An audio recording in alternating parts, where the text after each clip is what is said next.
Magandang tanghali mga kabakyan. So magluluto ako ngayon ng nilagang baka. So dito natin sinalang sa pressure cooker para mabilis maluto. So ito mapahalo natin, meron tayong repolyo, patatas, tsaka saging. Let's go. Pasisingawin lang natin yung pressure, baka sumabog sa atin.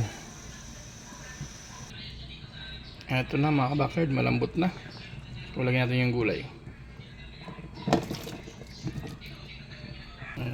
Lagyan natin ng sibuyas at ang pangmalakasang beef cubes. Yung mekos. Hintayin na lang natin mga kabakyan lumambot yung mga gulay natin. Then ilalagyan natin yung repolyo. Tapos titimpla natin. Ngayon, kulo na mga kabakyan at malambot na rin yung saging at patatas. Lagyan na tayo ng ating mga repolyo.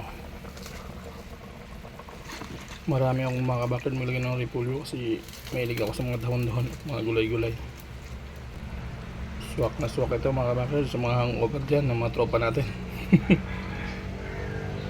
At sa may mga matataas na uric katulad ko.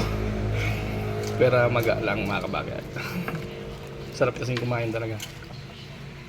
So pakukuluin na natin. Ayan, goods na. At ayun, all goods na mga kabakyan. So sa mga gusto palang bumili ng karning baka dyan, dyan sa palengke, hanapin nyo lang si Mang Jo or si Tata Aiko, aking masipag na tropa. So hindi kayo malilito dyan kasi magkamukha yung mag-ama na yan. Alright, kain tayo mga kabakyan.